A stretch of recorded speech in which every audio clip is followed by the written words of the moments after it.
what's going on? Welcome back. Welcome to the channel. It's all about building this Boss 302. We're going to talk about what's going to go on this year. I think it's an exciting year for Coyotes North and just in general. Let's talk about this previous video, the E-trailer wheels. I did a video on those. I pulled the video and I'm going to tell you why. I want you guys to know why I pulled that video. There's only 6 people that viewed it, so. All right, we got it on the scale. Basically 21 pounds. One of the disappointments when I ordered these, it wasn't just a color. American Muscle had them advertised at 17 pounds. I was expecting to get a 17-pound wheel. They were not. 4 pounds over what they advertised it at. All right, let's put on the E-trailer. Drum roll, check this out. Bam!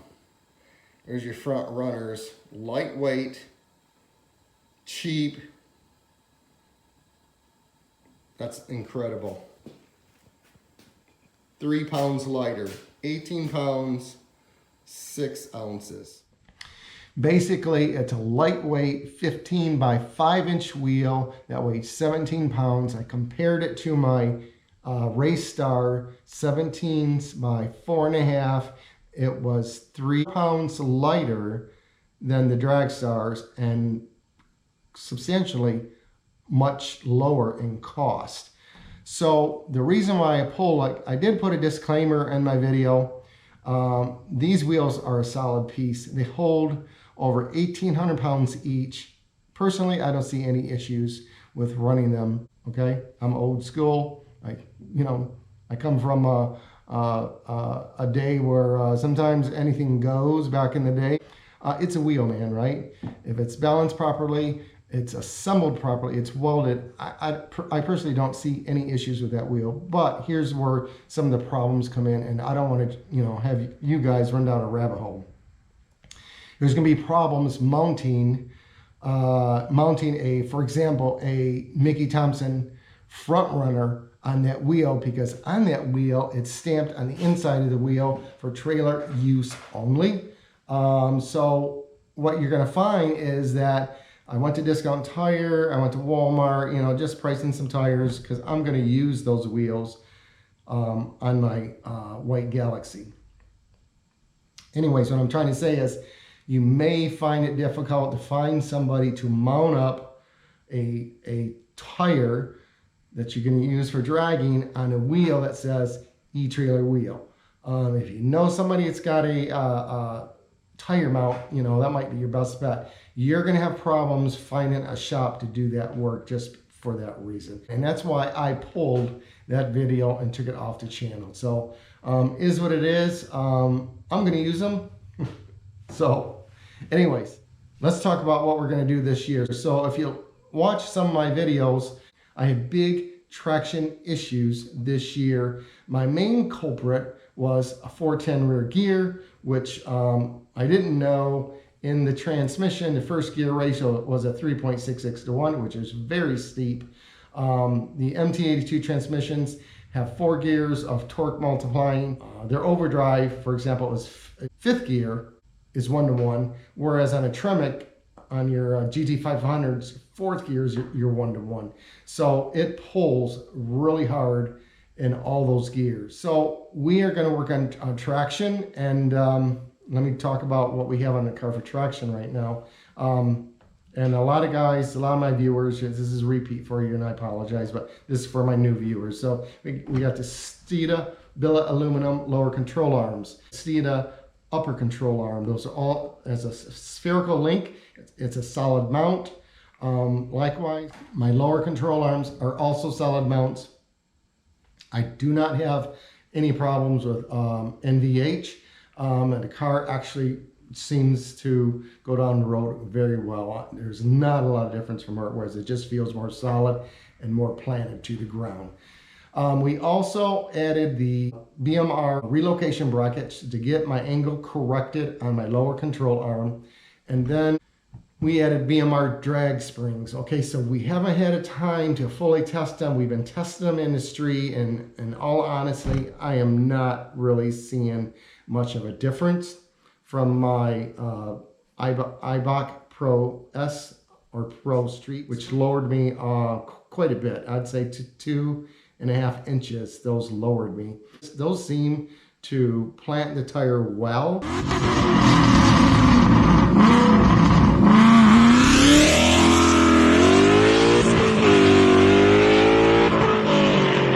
But I am still going to work with these and see where it gets me. I have a draggy, so I'm going to do a lot of tuning in the street to get this car to hook up.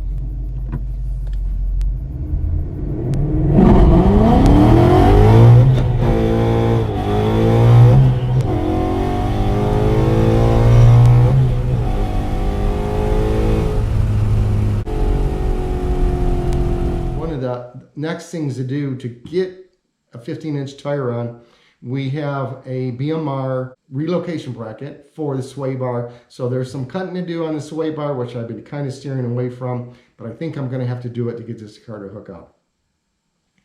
Along with a training install, let's just back up a bit. We went back to 373 gears, so I'm going to have to learn this car all over again. So I'm excited about that. The car should hook better.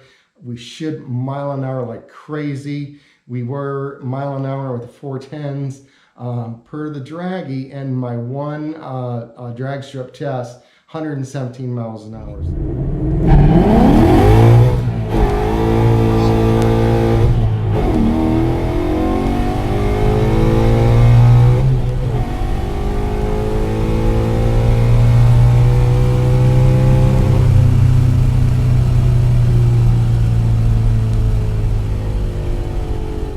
Moving right along.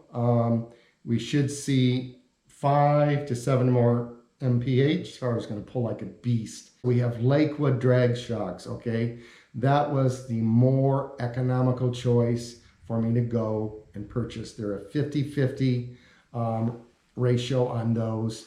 We're going to try them. If those don't work, we'll just pull them off and we'll go ahead and move to a Viking rear shock.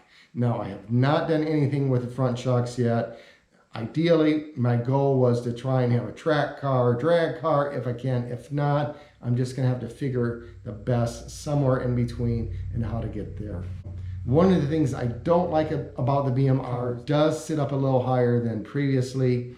It did have a really nice look to it, so it's just a little hard to adjust to seeing the car up. It's really not that bad, but I'm getting used to it, and maybe eventually that'll go away. It'll stop bothering me.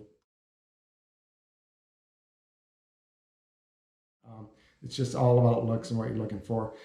So once we get that sway bar relocation kit on, we are going to go after some Ford Star 15 by 10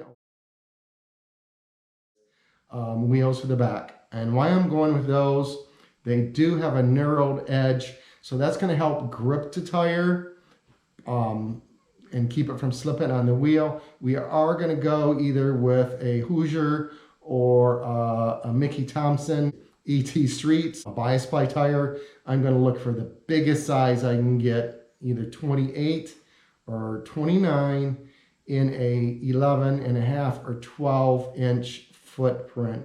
So I want to get a nice patch down there. The other thing we may have to do is beef up my axle bolts or my studs and get some ARP studs in there just to help with strength. If this car hook, we don't want to start breaking studs. I've been down that road before with a heavy car that was making over 500 horsepower. This car likewise is the same. It's making over 500 and it weighs 3560. When I first weighed it, we should have the weight down, but we're going to get another weight this year and see where we're at once our wheels and tires are on, and also with a minimal amount of gas. We did make some other improvements, so as far as reducing weight, we should have knocked off 50 pounds easily. So guys, if you want to know the full build, go to my Instagram account, Coyotes North, and in one of the last posts, or last 2 or 3 posts, and you look at the grid, go to the left of the grid to get your last picture up there. And I have all the information down. every piece is on this car, is in there. So one of the other things I want to look at doing, I want to see with this Kellemer transmission, I want to get it back on the dyno.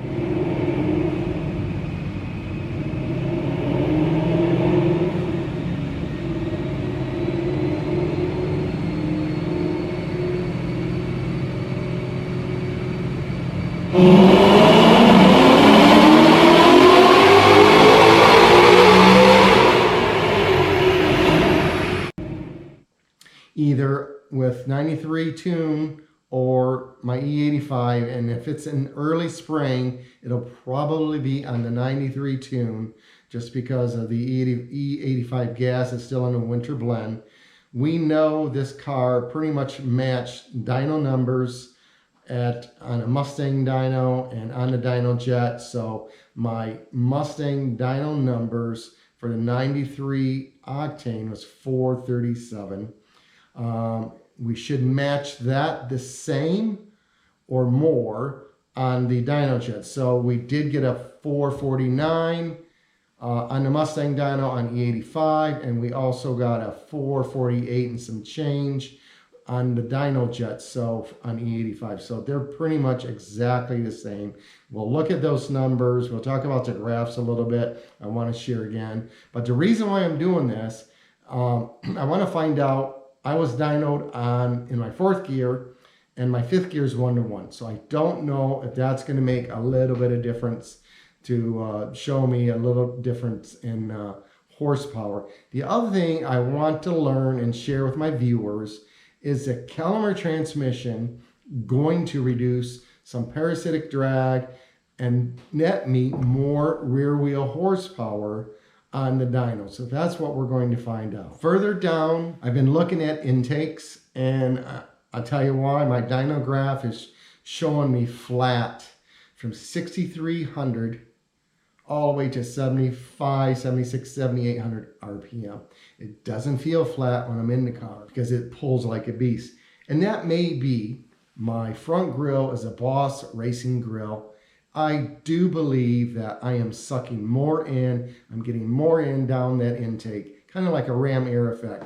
And you can pick up a tenth to a tenth and a half with a ram air. So I don't know what this car turns again at the track because we haven't had it there. We're working on a traction. We're trying to get that stuff worked out. One of the other things we're going to be looking at later mid-year, in the latter part of the year, I have Ford Racing Boss cams. That is going to bump me to a 263 duration, 13 millimeter left from a 260 duration, 13 millimeter left intake. And then my exhaust cam is a 263 duration on a 13 millimeter left. We're going to go to a 290 duration on a 13 millimeter left. I want to stick with Ford parts. I want to stay using my variable valve timing within that 50-degree swing because gives you advantage down low, gives you advantage up top, and I like having that range. We'll talk intakes. I've been looking at intakes and trying to decide what to do because of being flat on the dyno. Being flat meaning that 6,300 RPM through to 75, 76.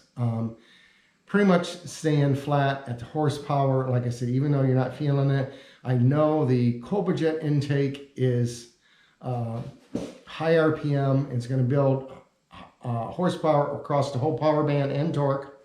One of the ideas I have been toying with is the Victor Junior intake from Idlerock. Why? Because I have a 90 millimeter throttle body.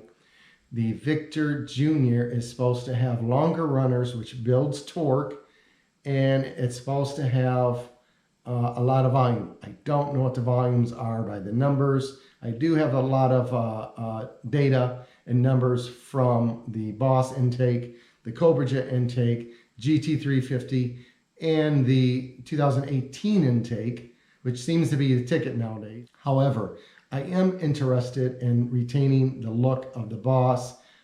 I do want to know what the Boss is going to get in Boss trim for ET. and then we'll move on to another intake. And I'm not sure if I'm going to do that after the cams, before the cams, or during the cam change. And that may be, I don't know. We suspect the cams are supposed to bump us up around 25 horsepower. So guys, let's take a look at these graphs. So first of all, I want to share with you guys our stock, and sorry for the shadow, our stock pull, the way the car was, 93 octane, was 417 to rear wheels, 339. I'm going to suspect, and I don't know this for sure, we don't have a control number. So that is our control number after long tube headers, light and flywheel, one-piece drive shaft, and 20-inch wheels and tires. And this is with a JLT2 intake on a 93 tune with an 85 BBK 85 millimeter throttle body. Our torque was 339. So let's look at the numbers. Now, you can see those lines. The dotted is a control number. The red, of course, is horsepower. The blue dotted is torque. The second dyno, we got 449 horsepower and 373 foot-pounds of torque. Look at the difference the ported intake made, and this was on E85. So we got 337 horsepower, 358 on torque, and that's after the port. So that was about a 20 horsepower increase. Look at the torque numbers. You got 2,600 after the port,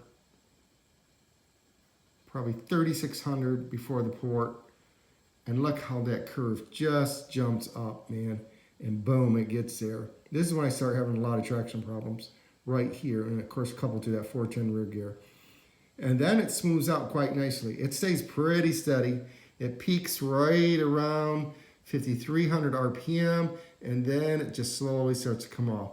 Look at the horsepower where it's coming on. You're coming on down low. So this car, this port actually made a significant improvement, I'll be honest with you. So it's coming on again, 2,600 RPM versus 3,500 RPM, and then they just both run parallel all the way up.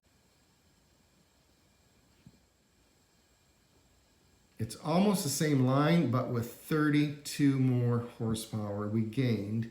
Now the gain from E85 was only 12 horsepower over the 93. So, but total gain was 32 horsepower. That peaked right around the 7,500 RPM mark, which is right next to that line. That's kind of where it just kind of quit. So we went on and run this on another dyno. We went to strictly performance and ran the same test because I was actually comparing dynos. And we got, on the third test, pretty much overlaid exactly the same max power, 448.51 versus a 449. We did go out to 7,800 RPMs on that last pull. It looks like all three of them, they ran up.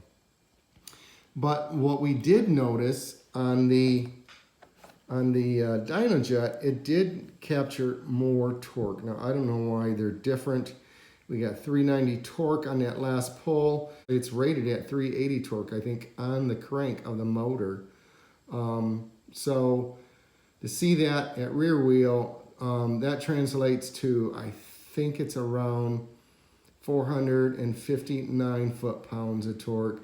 If you do the math, divide by 0.85, that'll give you your total, because that 0.85 represents your total when you take off to 15% parasitic drag. And the guys at Strictly Performance confirmed that every car they ran where the rating was, they were exactly at 85% net on the dyno. So they were pretty confident that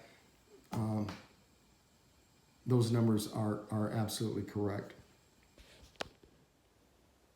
So guys, a couple things I want to add for the channel. We got new to the channel is we bought the Fat Max battery booster and then also the GoPro Hero 9.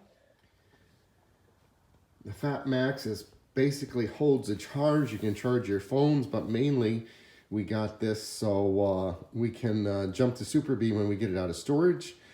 If your car is dead, it's basically a portable jump starter. Also air compressor, but my main reason for this was to jump a dead battery. So also excited about this GoPro 9, nice camera. It's larger, easier to use from what I can tell. So I'm excited about getting more views. We got 4 GoPros we're going to be coordinating to get the best shot. So this pretty much wraps the video up. I hope you like the details around the dyno testing, the improvements that were made. So guys, my new subscribers, thanks for signing on. Thanks for your support. Hope you like the channel. Any new viewers coming in, click that like and subscribe button, and we'll take you on this journey. We're gonna have a fun year. We got some fun things already lined up. I'm not gonna mention what they are, but it's gonna be a pretty exciting year of stuff going on. This car with the new trans going in, 373 gears, 15-inch wheels in the rear, should be a beast, and I'm super excited about getting this thing rolling again. All right guys, again, thanks for watching. Happy New Year to you all. Have a great day. Take care.